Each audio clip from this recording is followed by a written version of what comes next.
الرجيم أعوذ بالله من الشيطان الرجيم بسم الله الرحمن الرحيم بسم الله الرحمن الرحيم ما خلقكم ما خلقكم ولا بعثكم ولا بعثكم إلا إلا كنفس واحدة كنفس واحدة إن الله إن الله سميع بصير سميع بصير۔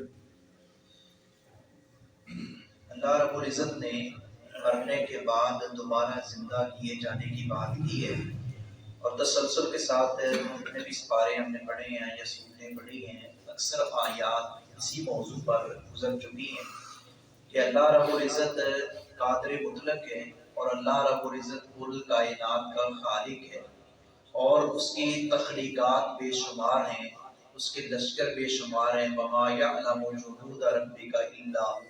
اللہ کے لشکر کتنے ہیں یہ اللہ رب العزت ہی جانتا ہے۔ خشکی پر رہنے والے، تری میں رہنے والے، زمین کے اندر رہنے والے، آسمانوں کے اوپر اللہ رب العزت کی مخلوقات ہیں جو اللہ رب العزت کے احاطے میں ہیں، وہ سب کو احاطہ کیے ہوئے ہیں، اس کو کوئی احاطہ نہیں کر سکتا۔ اس کی ذات سمیع بھی ہے، بصیر بھی ہے، وہ سب کی بات سنتا ہے اور بیک وقت سنتا ہے۔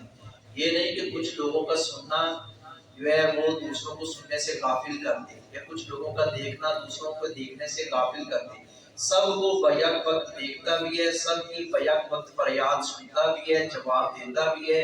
جو جس زبان میں پکارے، اور زبان کال سے یا زبان حال سے، یعنی کہ یہ پرندے وغیرہ وہ ان کی بھی بولیاں ہیں، ان کی بھی زبانیں ہیں، لیکن ان کو سمجھنے والی ذات اللہ کی ذات ہے۔ یہ بسا اوقات کوئی جمادات ہیں، نباتات ہیں جو ہماری سمجھ سے بالا تر ہیں، لیکن اللہ ان کی بھی جانتا ہے، سنتا ہے۔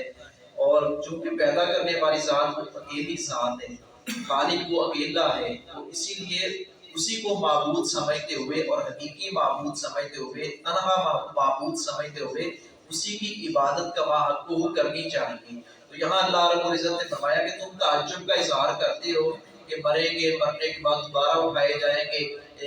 دراصل اہل کفر سے اللہ رب العزت مخاطب ہیں، اور اس میں ہماری بھی پختگی ہوتی ہے ان آیات کو پڑھ کر سن کر کہ اللہ رب العزت نے یہ جو جگہ جگہ بات کی ہے کہ تم مارے جاؤ گے، مر جاؤ گے، اس کے بعد دوبارہ زندہ کیے جاؤ گے، اور تمہارے اندر یہ روح پھونکی جائے گی۔ اس خالق کائنات کے لیے پیدا کرنا دوبارہ کوئی مشکل نہیں ہے، اس کے لیے یہ ساری مخلوقات کو پیدا کرنا، سارے انسانوں کو پیدا کرنا ایسے ہی جیسے ایک جان کو پیدا کرنا ہے۔ یہ نہیں کہ وقت لگ رہا ہے، لائن میں لوگ لگے ہوئے ہیں، پہلے یہ زندہ ہوگا، پھر یہ زندہ ہوگا، پھر وہ خود کہے گا تو سب ہو جائے گا۔ یہ سب کچھ اسی کے اختیار میں ہے۔ تو یہ سورۃ لقمان کے اندر اللہ رب العزت نے آخرت کی بات کی ہے، توحید کی بات کی ہے۔ ما خلقکم نہیں ہے تمہارا پیدا کرنا، ولا بعثکم اور نہ تمہارا دوبارہ اٹھانا، الا مگر کا نفس واحدہ ایک جان کی مانند ہے۔ اربوں خربوں کی تعداد میں انسان ہے، لیکن اللہ رب العزت فرماتے ہیں تمہارا دوبارہ پیدا کرنا، تمہارا اٹھانا یہ میرے لیے ایسے ہی جیسے ایک کو پیدا کرنا ہے، ایک کو اٹھانا ہے۔ اور وہ کیسے ہوگا؟ کون کہنے سے سب کچھ ہو جائے گا۔ ان اللہ بے شک اللہ رب العزت سمیع خوب سننے والا ہے۔ سنتے ہم بھی ہیں، سنتا اللہ رب العزت بھی ہے، لیکن ہمارا سننا بہت محدود ہے، اور اللہ رب العزت کا سننا لامحدود ہے، اور وہ سنتا ہے۔ اس کو چپکے سے پکارے یا بلند آواز سے، جہری آواز سے، سری آواز سے۔ علیم بذات الصدور ہے، سینوں کے بھید بھی جانتا ہے، اس جانتا ہے یہ کیا بولنے لگا ہے، یہ کیا سنیوں کے قوت گویائی وہ عطا کرتا ہے، بصیرت اور بصارت وہ عطا کرتا ہے۔ سمیع خوب سننے والا ہے، بصیر خوب دیکھنے والا ہے۔ وما علیہ